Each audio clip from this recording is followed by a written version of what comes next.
A lot of players have come to Barcelona throughout the years. Some have succeeded and some have flopped, and today we'll be looking at 11 players who flopped and did an Instagram Flop 11.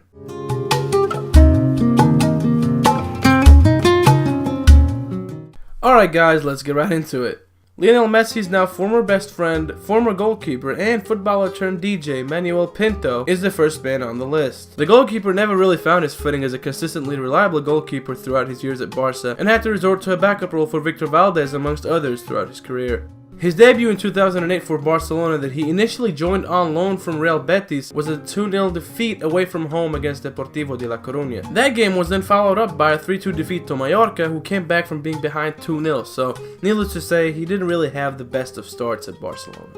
In 2010 against FC Copenhagen, he whistled when a player was through on goal, tricking the attacker into thinking that the referee blew the whistle for offside, and Pinto was then charged by UEFA for improper conduct. In the latter stages, he got called upon when Victor Valdés got injured, and quite honestly, almost got a heart attack every time he touched the ball or even got near it, and as did a lot of Barcelona fans. He just had to go.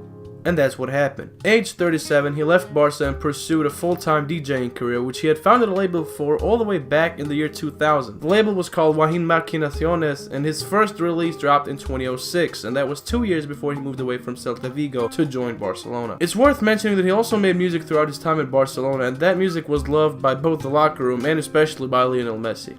Now on to the second man on the list, and it is none other than the triplete winner Douglas Pereira. The Brazilian was bought from Sao Paulo in 2014 for 14 million euros and 1.5 million in variables. He was virtually terrible whenever he got playing time, and he looked lost on the ball. He wasn't a good defender, and he offered really nothing going forward. In 2016, after being a part of the 2015 treble campaign under Luis Enrique, he was then sent on loan to Sporting Gijón, and then once he returned, he was sent to Benfica. The defender refused to leave Europe as he wanted to gain European citizenship, and after a lot of negotiations, he finally went to Sivasspor in Turkey, once again on loan in the summer of this year. He's gotten off to a good start and he has scored a goal, and quite honestly, I do hope they'll buy him by the end of the loan because he really is not a good fit for Barcelona at all. Our third man on this list is a player unknown to the newer fans of Barcelona, Dmytro Shigrinsky. I hope I pronounced that right. Shigrinsky was playing at Shakhtar Donetsk in the Ukrainian league and was showing great potential, at least from Guardiola's point of view. Before the transfer happened, he had faced Barça, and despite losing to the Catalans, he had hugely impressed Guardiola, who urged Barca's director of football, Chiqui, to acquire the player as a backup to the defensive duo of Gerard Piqué and Carlos Puyol. Man, times have changed, huh? The player signed with Barcelona for an expensive fee of 25 million euros. Yes, that was expensive back then. And he was the club's most expensive defender at the time. And sadly, he didn't live up to neither the price nor the hype that was behind that transfer, and he admitted that just a year ago. The defender didn't really find his footing at Barca for two reasons: the language and the way the football was played in Barca. Look, we're talking peak Barcelona. Tiki-taka was actually a thing back then. The triangles, the short, precise passing and all that, that was a part of it all. And he couldn't master that. Shigrinsky wasn't a great defender, and he misplaced many tackles and passes throughout his time at Barcelona. One poor performance after another, and he got whistled by the Barcelona faithfuls and was sent back to Shakhtar for 17 million euros just a year after the move to Barcelona. Now he plays his football in the Greek capital for AEK Athena, and he's doing well.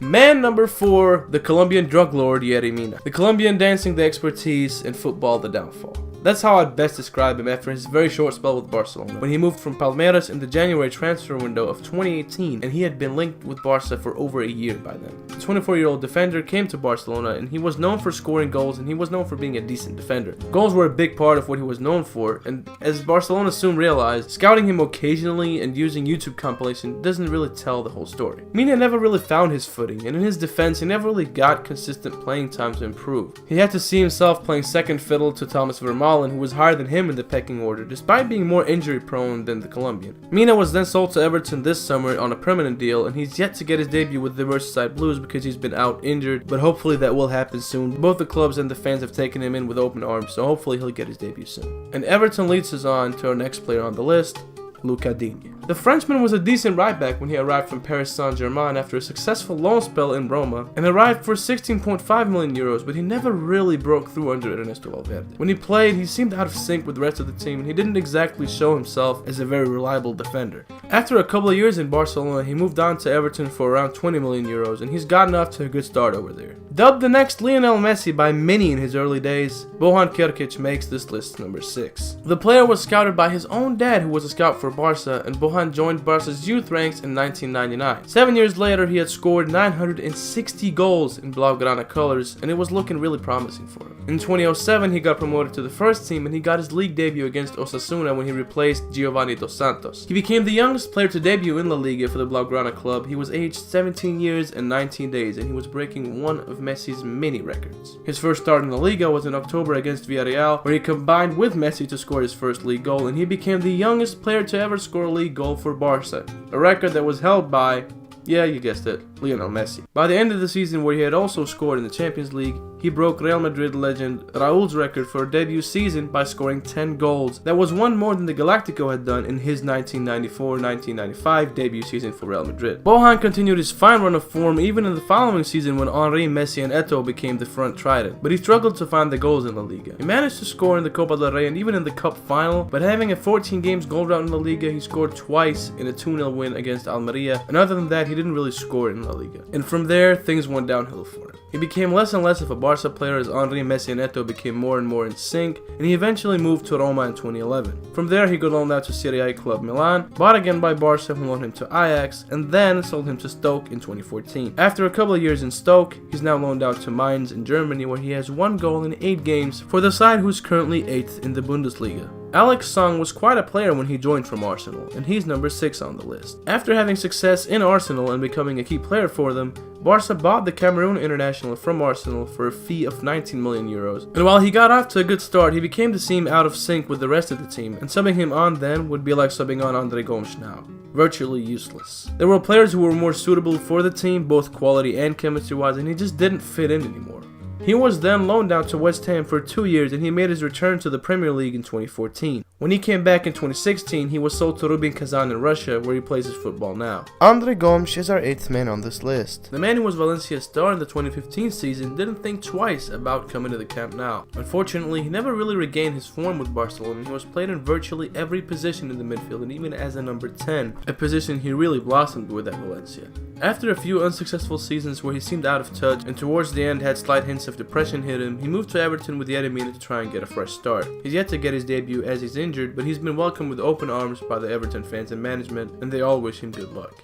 Deulofeu will always be a player I have a soft spot for. Maybe it's because I used to play him on my FIFA team? Anyway, despite a really successful loan spell in Milan and both being loaned out and then sold to Everton, he seemed like a promising player at Barcelona, but he lacked an end product. His runs would often seem useless, and he couldn't really adapt to the style of Barcelona. For a player who also played with the B team for years, it hurts me to see him not succeed at Barca. But after being loaned out for half a year to Watford where he's had good success, he decided to opt for a permanent deal with the Hornets, and seeing as Richarlison moved to Everton, it gives him more room to be their main man. There's really not much to say about our number 10 on this list, Jeffrey. The player had some really impressive performances for the youth teams of Barcelona and got called up to the first team by Pep Guardiola. Jeffrey never really showed anything flashy with the first team, and he wasn't the most clinical goal scorer either. In 2010, he got a contract extension that kept him at the club until 2012, and he scored 2 goals after his renewal, both in the same month in April of 2010. As time went on, except for that 1 goal in the Clásico that ended 5-0, he appeared less and less in Barca colours, and he was sold to the Portuguese top side Sporting in 2011. Since then, he's been sold to Real Valladolid, Eupen, and now, at 30 years old, plays his football for the Swiss club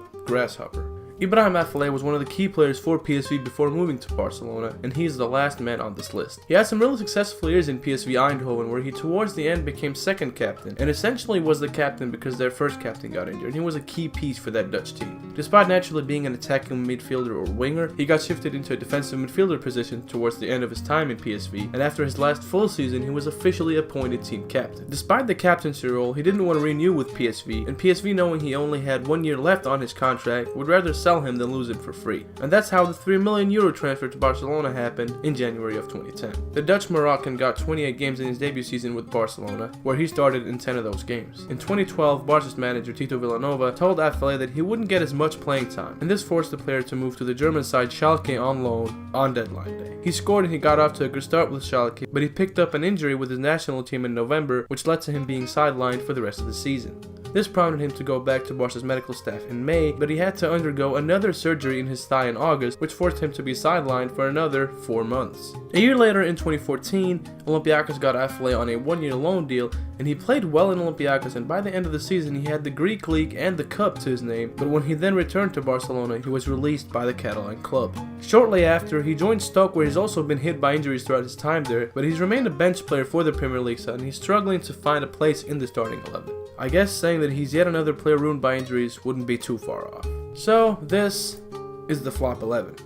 I hope you guys enjoyed, and I'd like to know if you agree or disagree with any of these, so feel free to voice your opinions below and let me know what you think. Let's have a talk, let's discuss it.